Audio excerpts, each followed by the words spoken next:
Hello everybody and welcome back. My name is Digi and today I'll be giving you tips and tricks on how to complete the 3rd anniversary badge event. But before I keep going, shoutouts of the day go to Yusef, they being a channel member, a master badge hunter tier, which is the highest tier, so thank you very much for supporting it, and AJ Kumar IO8OR. Thank you for being first and commenting first.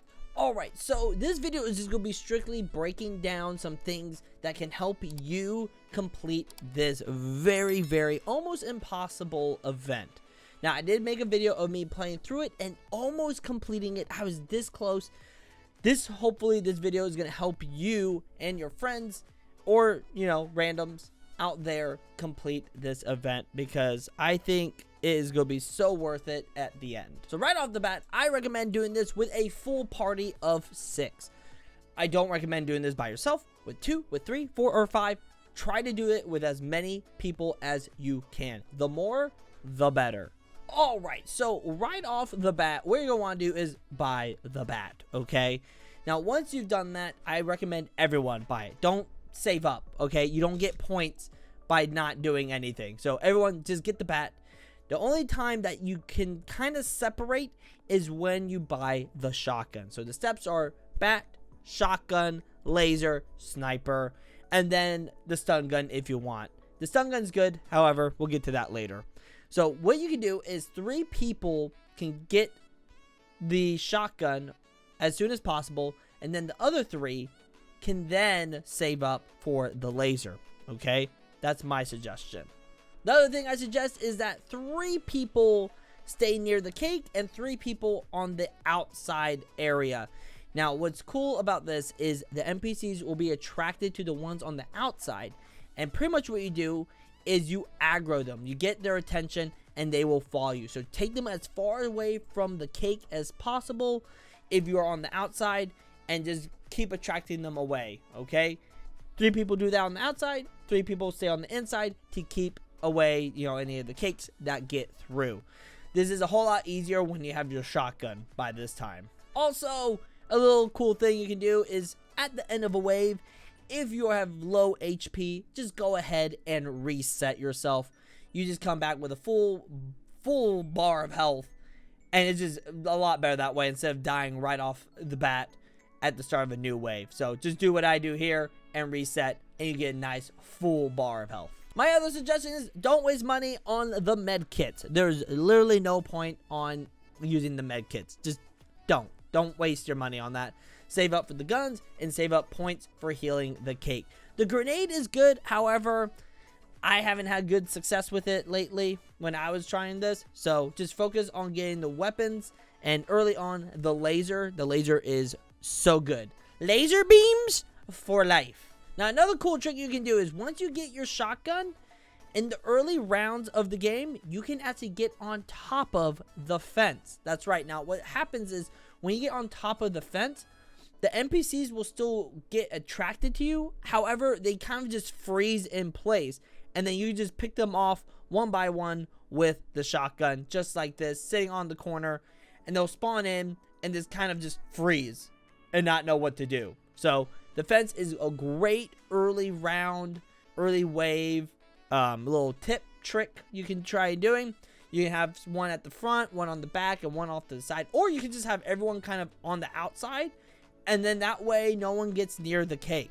It should be pretty, you know, strong move to do in the early game. As you can see here, I mean, well, this guy's on the ground. However, it really does work well. Now, another little trick you can do is grinding points. You can see that mage spawns in little minions, and those minions actually give you points.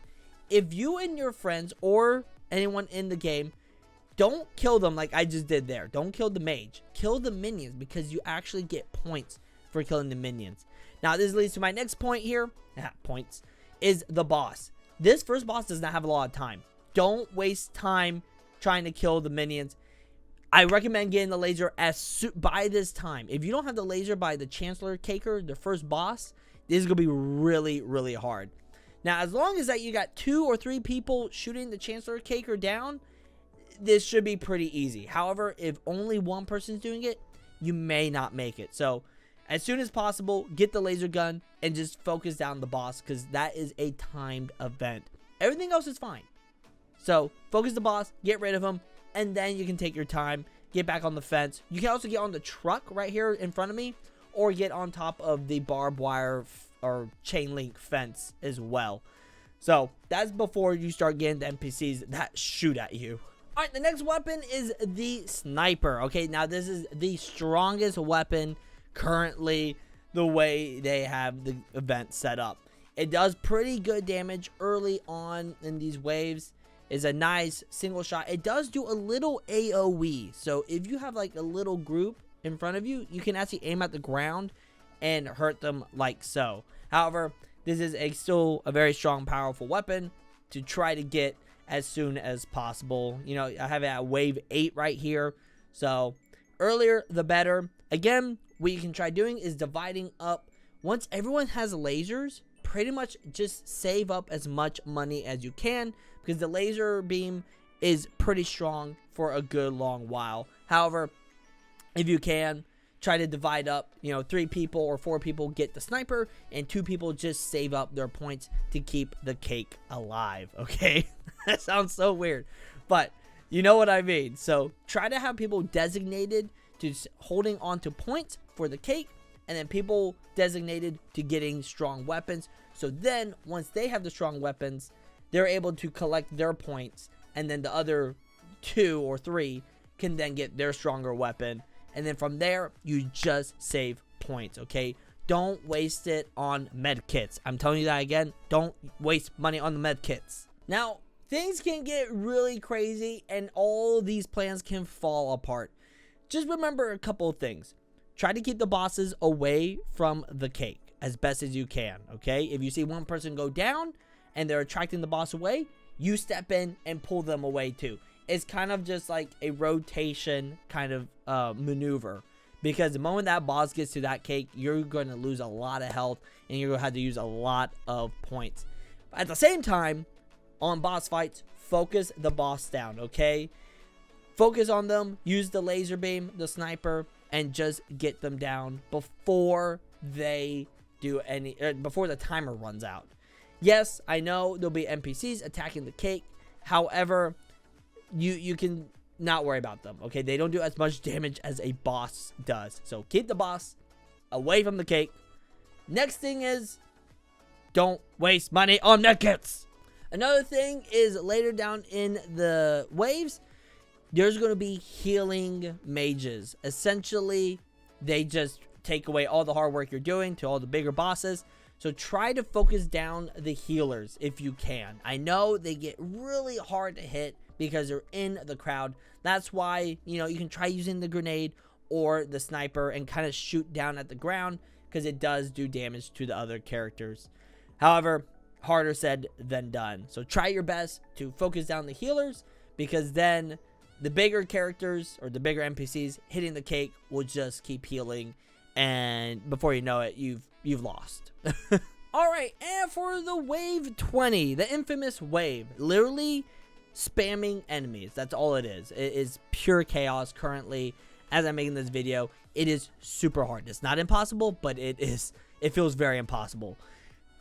You need to focus down the Banisher, okay? I mean, yes, I know it's, again, harder said than done, but try to have at least 2, 3 people just focus him down, and also on the things that he spawns, all right? There's going to be wraith nests, and then there's going to be a point where it's like a giant pillar.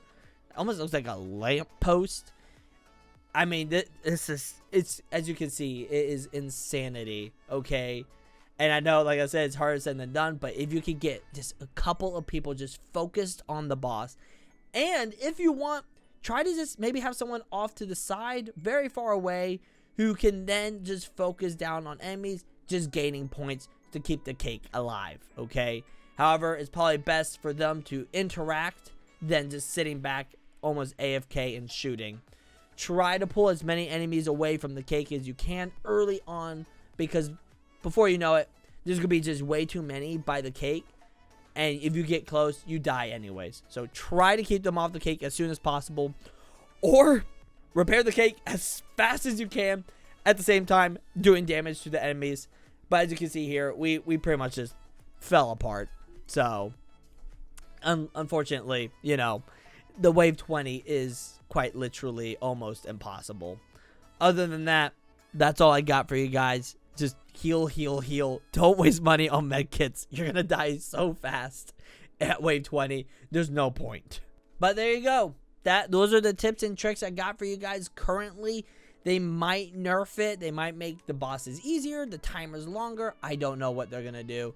But as the current timing of recording, there are no badge morphs yet, and it is a very hard event. However, it's very rewarding still if you can complete it.